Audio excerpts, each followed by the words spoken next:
السلام علیکم ورحمۃ اللہ وبرکاتہ۔ الحمد للہ الذی ہدانا لہذا وما كنا لنہتدی لولا ان ہدانا اللہ، صلی اللہ علی نبینا محمد ومن والاه۔ معزز صدر مجلس فضیلت الشیخ الطاف حسین فیضی صاحب حفظہ اللہ وتوالہ، صدر مرکز ابوالکلام آزاد للتوعیت الاسلامیہ، معزز مہمانان گرامی قدر اور اخوان سنابل، بلا کسی تمہید کے جو موضوع مقالہ ہے منہج سلف کے مخالفین پر رد و تنقید کے اصول اہل سنت اور اہل بدعت کے درمیان، پہلے میں چاہتا ہوں کہ موضوع کی وضاحت کر دوں۔ منہج سلف کے مخالفین پر رد، منہج اور منہج سلف کیا ہے؟ آپ اس کو سمجھنا چاہتے ہیں تو رسول اکرم صلی اللہ علیہ وسلم کی حدیث وہی الجماعہ ما انا علیہ واصحابی خیر الناس قرنی ثم الذین یلونہم ثم الذین یلونہم، کہ وہ جماعت ہے جس پر میں اور میرے صحابہ ہیں، سب سے بہتر زمانہ میرا ہے، اس کے بعد کا زمانہ، پھر اس کے بعد کا زمانہ۔ اس دور میں جو لوگ موجود تھے اسی عقیدے کو ذکر کرتے ہوئے علامہ صفارینی کہتے ہیں مذہب سلف سے مراد یہ ہے کہ جس پر صحابہ کرام قائم تھے، نیز تابعین، اتباع تابعین اور ائمہ دین کے سرکردہ حضرات بھی جس پر قائم تھے، ایسے حضرات جن کی امامت کی گواہی دی گئی، دین کے اندر جن کی عظمت شان معروف ہے، زمانہ در زمانہ لوگوں نے جن کے کلام کو قبول کیا، نہ کہ وہ حضرات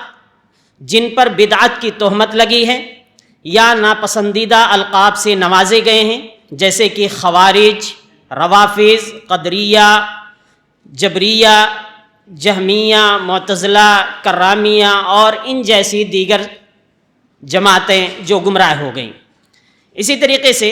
اہل سنت یعنی جو رسول اکرم صلی اللہ علیہ وسلم کے بتائے ہوئے طریقے پر چلے اور وہی جماعت ہے۔ مخالفین پر رد کی ضرورت کیا ہے؟ سوال ہو سکتا ہے کہ یہ عنوان کی ضرورت کیوں پڑی، مخالفین پہ رد کیوں کرنا چاہیے؟ بس میں اس کو چند الفاظ میں یہ کہنا چاہوں گا، ہمارا جو ایمان ہے، ایمان کی کنجی اور اسلام کی روح کلمہ لا الہ الا اللہ جب ایک مسلمان پڑھتا ہے تو سب سے پہلے آتا ہے لا الہ، کوئی معبود برحق ہے ہی نہیں، الا اللہ، سوائے اللہ کے، یعنی اگر کوئی معبود برحق ہے تو صرف اور صرف اللہ کی ذات ہے۔ دوسری آیت جو اسی کی ترجمان ہے فَمَن يَكْفُرْ بِالطَّاغُوتِ وَيُؤْمِن بِاللَّهِ فَقَدِ اسْتَمْسَكَ بِالْعُرْوَةِ الْوُثْقَىٰ، جس نے طاغوت کا انکار کیا اور اللہ تعالیٰ پر ایمان لایا، یعنی پہلے رد کا ذکر ہے،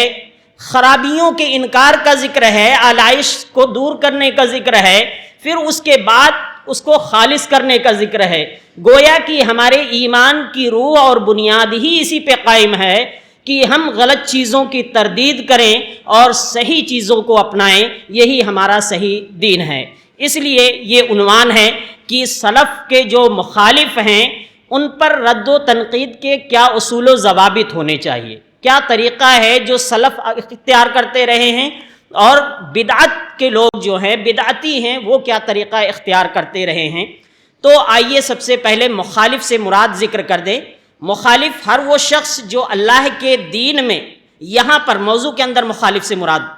کہ ہر وہ شخص جو اللہ کے دین میں علم کے باوجود جہالت کی وجہ سے یا جان بوجھ کر یا انجانے میں غلطی کرے، وہ اس مخالف میں شامل ہے۔ مخالف کی کئی قسمیں ہیں، ان میں سے جو اہل قبلہ نہیں ہیں، یعنی جیسے یہودی ہیں، نصرانی ہیں، مجوسی ہیں، بت پرست ہیں، دیگر غیر مسلم اقوام، یہ سب کے سب کیا ہیں؟ مخالف میں شامل ہیں۔ اسی طریقے سے اہل قبلہ، ان میں بھی کچھ مخالف ہیں، ان کی دو قسمیں ہیں، ایک تو بدعتی لوگ جیسے جہمیہ، قدریہ، معتزلہ اور دیگر جماعتیں جو موجودہ دور میں جماعتیں اسلامی ہیں یا اخوان المسلمون ہیں، داعش ہے، اس طرح کے جو فرقے موجود ہیں۔ دوسرے وہ جو اہل سنت میں سے ہیں لیکن کبھی کبھار کتاب و سنت کی بعض چیزوں کی مخالفت کر بیٹھتے ہیں، تو اس مخالفت کی وجہ سے وہ فرقہ ناجیہ سے خارج تو نہیں ہوتے ہیں، لیکن ان پر رد کیا جائے گا تاکہ حق کی طرف لوٹ آئیں۔ لیکن ہمارے معاشرے میں ہوتا کیا ہے، یہ غلط فہمی عام طور پر لوگوں میں پھیلائی جاتی ہے کہ اگر کسی اہل سنت کے کسی عالم پر اس کی غلطی کی وجہ سے کسی صاحب فضل نے نکیر کر دی، اس پر رد کر دیا، تو لوگ سمجھتے ہیں کہ اس کو بدعتی قرار دے دیا، اس کو دین سے خارج قرار دے دیا، پھر وہ اس کے مخالف ہو جاتے ہیں جو رد کرنے والا ہوتا ہے، جو ایک غلط فکر ہے جو نوجوانوں میں رائج کرنے کی کوشش کی جاتی ہے، جو خطرناک ہے۔ اسی طریقے سے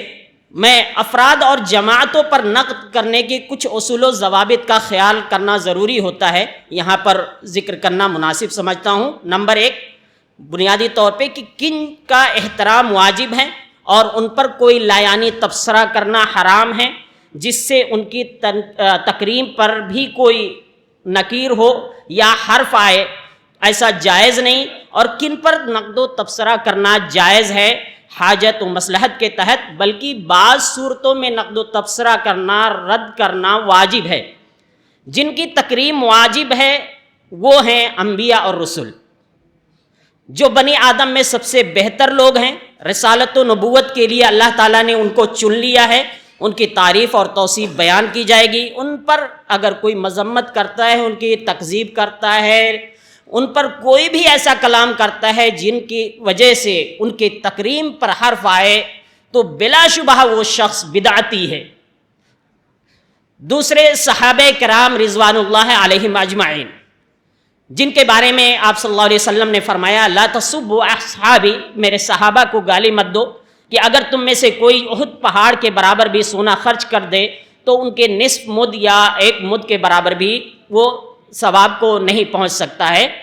تو اسی طریقے سے یہ صحابہ کرام ہیں جن کو اللہ تعالیٰ نے نبی صلی اللہ علیہ وسلم کی صحبت کے لیے چن لیا ہے۔ یہ ان کے بارے میں اہل سنت والجماعت نے ان کے مقام و مرتبہ کو پہچانا۔ ان سے اگر کوئی اجتہادی غلطی ہوئی ہو، جیسے امیر معاویہ رضی اللہ عنہ، علی رضی اللہ عنہما کے درمیان اور ان کے علاوہ دیگر صحابہ کرام کے درمیان جو معاملات آئے، اس پر اہل سنت والجماعت کے افراد ان کو مجتہد مانتے ہوئے اجر و ثواب کا مستحق سمجھتے ہیں، اور ان کے بارے میں طعن و تشنیع کو جائز قرار نہیں دیتے ہیں، بلکہ اگر کوئی ان کے بارے میں طعن و تشنیع کرتا ہے تو آپ یقین کے ساتھ جان لیجئے وہ بدعتی شخص ہے، کیونکہ صحابہ پر کوئی اہل سنت والجماعت کا آدمی تنقید نہیں کر سکتا ہے۔ تابعین اعظام جو ان کے بعد صحیح مسلک پر چلے، اور اس کے بعد انہی میں کچھ ایسے لوگ آئے جو ان کے بعد جو لوگ صحیح منہج پر قائم رہے، لیکن اگر ان سے کوئی غلطی آ جاتی ہے، اجتہادی غلطی ہوتی ہے، تو ان پر رد تو کریں گے، لیکن ان کو لعنت و ملامت نہیں کریں گے جب تک کہ وہ اس کا مستحق نہ ہو جائے۔ ہاں، اس کے بارے میں آگے چل کر کے اگر یہ پتہ چلے کہ وہ منافقوں کے صف میں شامل ہو گیا یا اس کی منافقت معلوم ہو جائے، جیسے عبداللہ بن ابی ہیں، اس کے ساتھی تھے عبداللہ بن سبا ہے،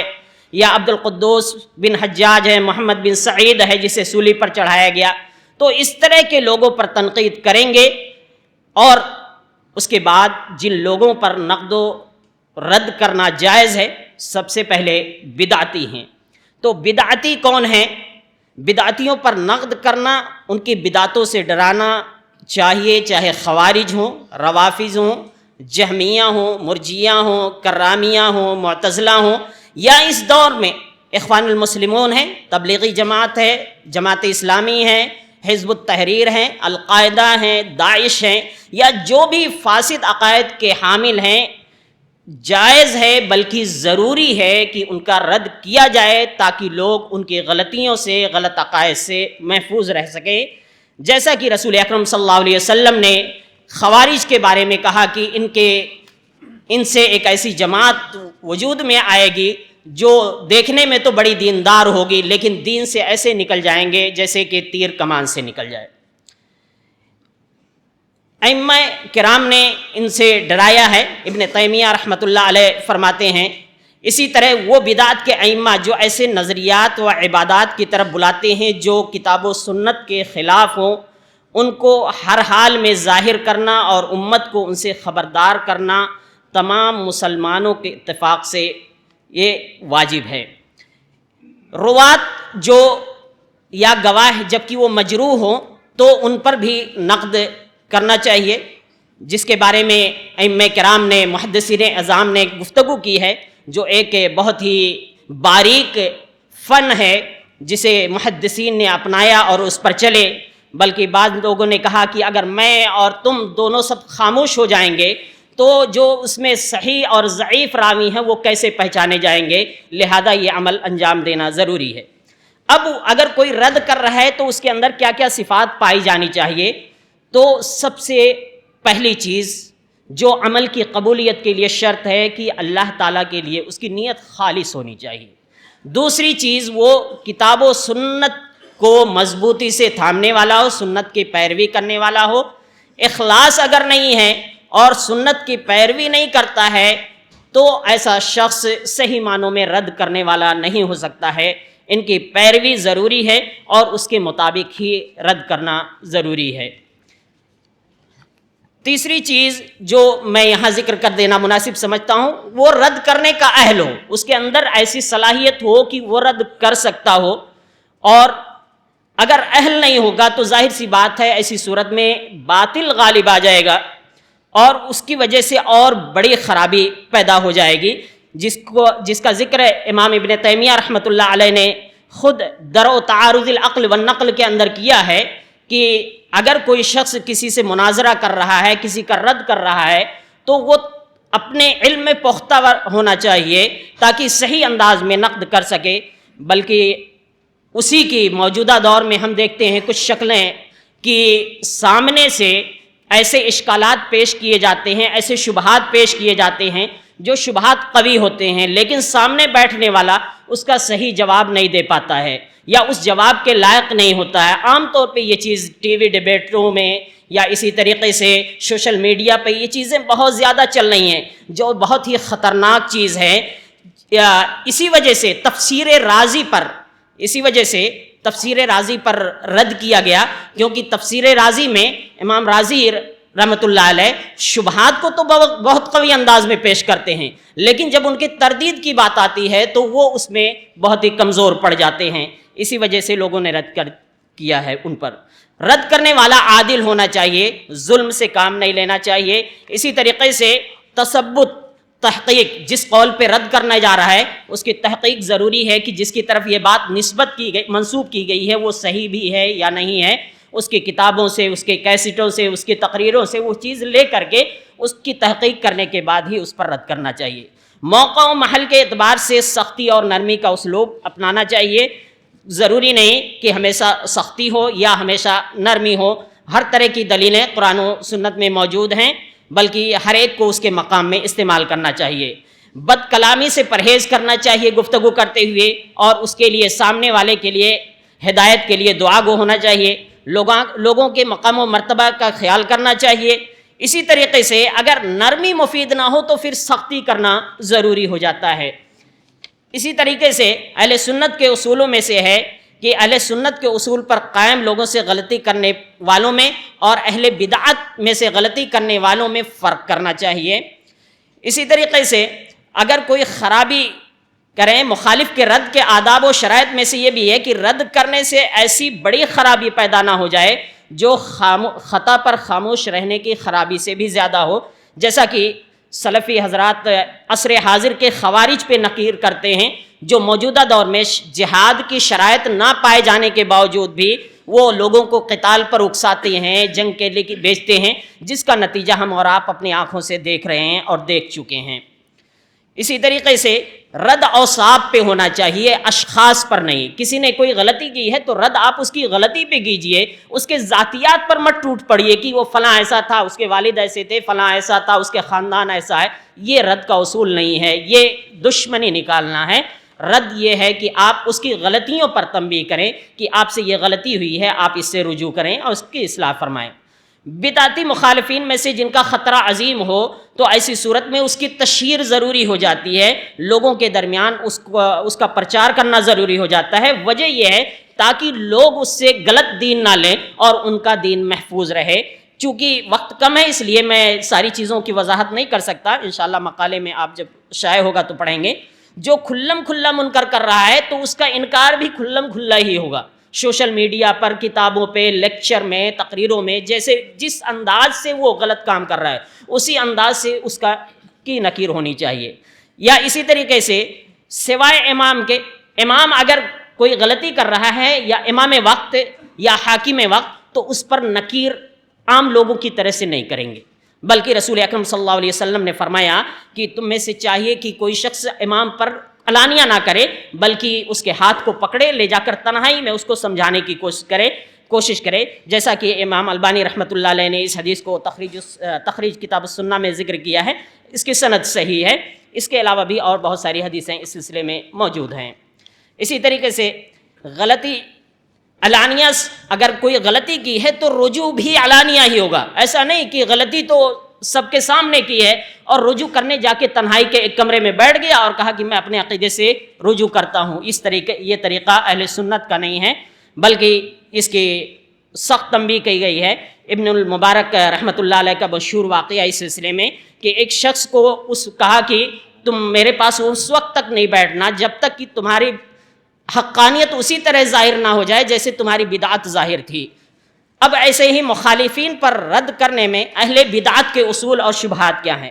تو کہہ رہے ہیں کہ مخالفین کے رد کرنے میں اہل بدعت کیا کہتے ہیں کہ جب آپ کسی کی خرابیاں ذکر کریں رد کرتے ہوئے تو اس کی خوبیاں بھی ذکر کریں۔ آدمی جب برائیوں سے ڈرا رہا ہے تو وہاں خوبیوں کی ذکر کرنا کا کیا مطلب؟ اسی وجہ سے مختلف ائمہ کرام نے اس اصول کی پر نکیر کی ہے، چاہے امام البانی رحمۃ اللہ علیہ ہوں، شیخ صالح فوزان ہوں، علامہ احمد بن یحییٰ النجمی ہوں، مختلف ائمہ کرام ہیں جنہوں نے اس پر نکیر کی ہے، موقع نہیں ہے کہ ان کی تفصیل میں جائیں۔ اسی طریقے سے بعض لوگ کہتے ہیں کہ اہل قبلہ پر رد کرنا اس وقت جائز نہیں جب کافر مسلمان پر غالب ہو، جب کافر مسلمان پہ غالب ہو تو اہل قبلہ پر رد کرنا جائز نہیں، لیکن یہ بات کئی اعتبار سے غلط ہے۔ پہلا جواب کہ نبی صلی اللہ علیہ وسلم کے دور میں جب کفار مسلمانوں پر حملہ آور ہوتے تھے تو کیا آپ نے مخالفین کی غلطیوں پہ رد کرنا چھوڑ دیا تھا؟ دوسرا یہ کہ کیا کبھی جب سے اسلام آیا ہے آج تک کوئی ایسا دور باقی رہا ہے جس میں کفار نے امت مسلمہ پہ حملہ نہ کیا ہو؟ تو کیا پورے ادوار میں لوگوں نے اس کو ترک کر دیا یا ان پر رد نہیں کیا؟ تیسرا یہ اسی طریقے سے کہ دین میں پیدا ہونے والی مخالفتیں کفار کے مسلط کی ہونے کی بڑی وجہ ہیں، اور مخالفت علامہ ابن تیمیہ رحمۃ اللہ علیہ کو بھی لوگ اس میں پیش کرتے ہیں کہ امام ابن تیمیہ رحمۃ اللہ علیہ نے اشاعرہ، معتزلہ وغیرہ کے ساتھ مل کر لڑے تھے، تو ہمیں چھوڑ دینا چاہیے، رد نہیں کرنا چاہیے۔ تو بس میں یہ کہنا چاہوں گا کہ اگر ان لوگوں کو ابن تیمیہ کی پیروی کرنی ہے تو وہ بھی انہی کی طرح باطل پر رد کریں جس انداز میں انہوں نے سخت انداز میں رد کیا تھا۔ اور چونکہ وقت ختم ہو گیا ہے تو میں بس پوائنٹ ذکر کر دیتا ہوں۔ مخالف پر رد کرتے وقت سختی کرنا یا اس کا نام لینا، یہ بدعت کہتے ہیں کہ یہ درست نہیں ہے، جبکہ ضروری ہے، بلکہ نبی صلی اللہ علیہ وسلم نے خود کیا، آپ کے بعد صحابہ نے بھی کیا اور تابعین نے بھی کیا۔ شہوانی گناہوں کے رد کو زیادہ اہمیت دیتے ہیں، بدعت سے متعلق جو گناہ ہوتے ہیں اس کو یہ اہل بدعت زیادہ اہمیت نہیں دیتے ہیں۔ اسی طریقے سے کہتے ہیں کہ جوابی کاروائیاں دلوں کو سخت کر دیتی ہیں، اس لیے انسان کو ان میں مشغول نہیں ہونا چاہیے، یہ غلط ہے، جیسا کہ شیخ صالح فوزان رحمۃ اللہ علیہ نے کہا ہے کہ یہ جو شخص ایسا کہہ رہا ہے وہ غلط کر رہا ہے۔ اسی طریقے سے کچھ لوگ کہتے ہیں اس سے امت کا اتحاد ختم ہو جاتا ہے، امت کا اتحاد اس سے نہیں ختم ہوتا ہے بلکہ بدعت سے ختم ہوتا ہے، کیونکہ یہ اصل ہے اور بدعت اس سے الگ ہو کر کے نکلتی ہے حق سے۔ اسی طریقے سے اور بھی بہت ساری چیزیں ہیں جن میں ہمیں بچنا ضروری ہے۔ مخالف پر رد کرنا غیبت نہیں ہے بلکہ اس کو ضرورت کے وقت واجب بھی کہا گیا ہے۔ بعض لوگ کہتے ہیں کہ ہم اصلاح کرتے ہیں، جرح نہیں کرتے ہیں، تو ابن عثیمین رحمۃ اللہ علیہ نے کہا کہ یہ باطل اور فاسد اصول ہے جنہوں نے بھی بیان کیا ہے۔ اسی طریقے سے کہتے ہیں کہ غلطی بچانا چاہیے، عیب بیان کرنا یا رد کرنا حرام ہے۔ تو اس کے بارے میں بھی شیخ الاسلام یہ درء تعارض العقل والنقل کے اندر ذکر کیا، اور شیخ صالح فوزان رحمۃ اللہ علیہ نے کہا کہ یہ پہلے والے ہی قول کی طرح ہے کہ ہم اصلاح کرتے ہیں، جرح نہیں کرتے ہیں، تو یہ باطل اور فاسد اصول ہیں۔ بعض لوگ کہتے ہیں توحید صف کو متحد رکھنا ضروری ہے گرچہ کلمہ ایک نہ ہو، یہ بھی باطل اور غلط طریقہ ہے۔ اور آخری چیز جو میں ذکر کرنا چاہوں گا کہ فتنہ برپا کرنے کے لیے امام وقت اور اسلامی حکومت پر طعن و تشنیع کرنا اور دوسروں کی طرف تنقید کو ناجائز قرار دینا۔ موجودہ جمہوری نظام میں رہتے ہوئے اسلامی روح سے عدم واقفیت کی بنیاد پر اس کے شکار اہل سنت کے افراد بھی ہیں کہ کھلم کھلا حکمرانوں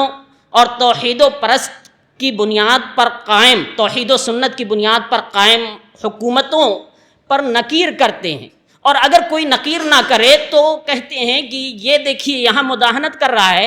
اور فلاں پر نکیر کر رہا ہے، جبکہ اسلامی روح یہ کہتی ہے، اسلامی شریعت کہتی ہے کہ حکمرانوں پر آپ کھلم کھلا نکیر نہیں کر سکتے ہیں۔ یہ فتنے کا سبب ہے، اس کی وجہ سے حدیثیں موجود ہیں جن کو آپ پڑھ سکتے ہیں اور سمجھ سکتے ہیں۔ میں اپنی بات ختم کرتا ہوں۔ اللہ تعالیٰ سے دعا ہے کہ الہ العالمین تو ہم سب کو اس بات کی توفیق عطا فرما کہ ہم عقیدہ و منہج سلف صالحین پر قائم رہیں اور ہمارا ایمان مضبوط سے مضبوط ہو۔ آمین۔ وآخر دعوانا الحمدللہ رب العالمین۔